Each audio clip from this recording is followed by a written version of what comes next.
Hey Growing Zone kids, it's Pastor Jason. Hey, what's the biggest number you've ever tried to count to? Can you count to 10?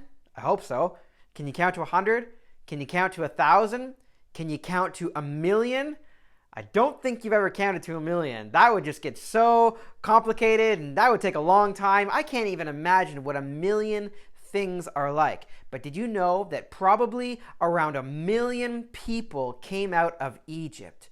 That's all the Israelites that came out of Egypt after being freed from slavery and crossing the sea, and now they're in the wilderness. 1,000,000 people. That's a ton of people. I don't think I've ever seen that many people. And all of those people needed leading. I'll tell you what I mean by that. All of those people need to learn what it is to be God's people.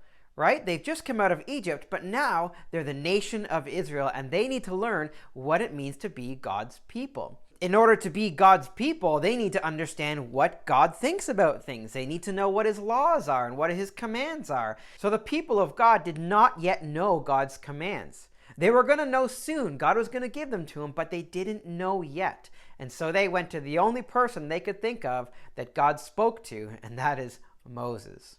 And today we're going to learn that Moses did something that made him very, very tired. So what he would do as people got questions about what God thought about things is that they would come to Moses. And so Moses, early in the morning, he would get up and he'd unfold a chair and he would sit in it, and people would come to him and ask him all these questions about what God thinks and about his commands and about his laws, until the sun started coming down. And then Moses would go to bed and get up the next morning and do the same thing. He was exhausted all day. He would be answering questions about God's laws. Well, Moses' father-in-law came to visit him, and he saw Moses do this, and he said, "Moses, that's crazy. You're going to tire yourself out. I have some good advice for you."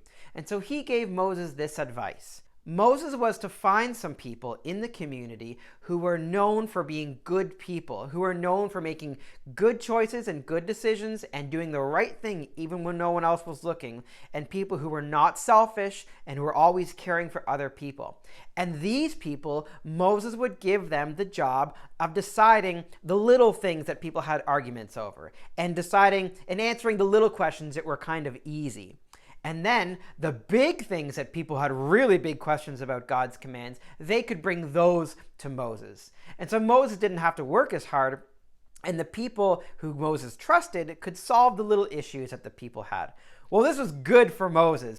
The people could still be led, but also Moses got some help. You know, I think there's two big things that we can learn from this story. One is that when God raises up people to help lead us, that's a good thing, and it's a gift from God. God will raise these people up and remember what they're supposed to be. People who love God, who are not selfish, who are people who are doing the right thing even when no one else is looking. And these people God uses to lead his people. Today we live inside the church, right? And we have people who help teach us things and people who help lead us, and they are a gift from God. So we should be thankful for them.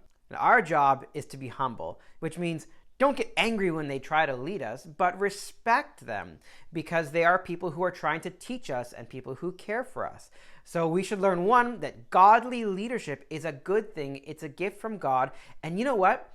If these people can teach us and they can teach us how to love God and follow God, then we're going to grow up into people who love God and follow God. And you know what? God might even use us when we're older to lead other people. I'm so glad that God gives us good leadership of people who love God and love people. But you know, there's another thing we can learn from this. Number two is that we need each other. There's nobody who can do life on their own. Nobody who can be a Christian on their own. We need help. Moses couldn't lead those people all on his own. He was not strong enough. He wasn't smart enough. In fact, he didn't have enough energy. He had to go home and sleep at night. We need each other. We need to help each other to learn his commands and to learn his laws and to encourage each other to follow God. Today, God puts us in the church, which is a group of people who accepted Jesus as their Lord and Savior and who love him and who want to follow him. And the church is a gift from God because we can encourage each other to love Jesus and to love each other.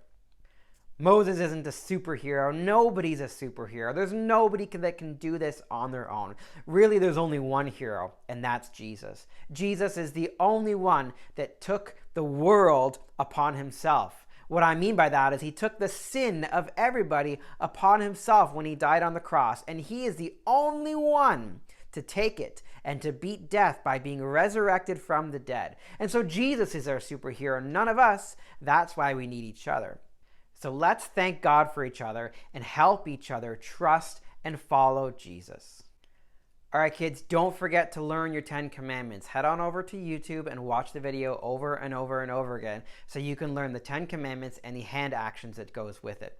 Now, parents, videotape your kids doing this, and we're almost at that chapter, so you don't have too much more time.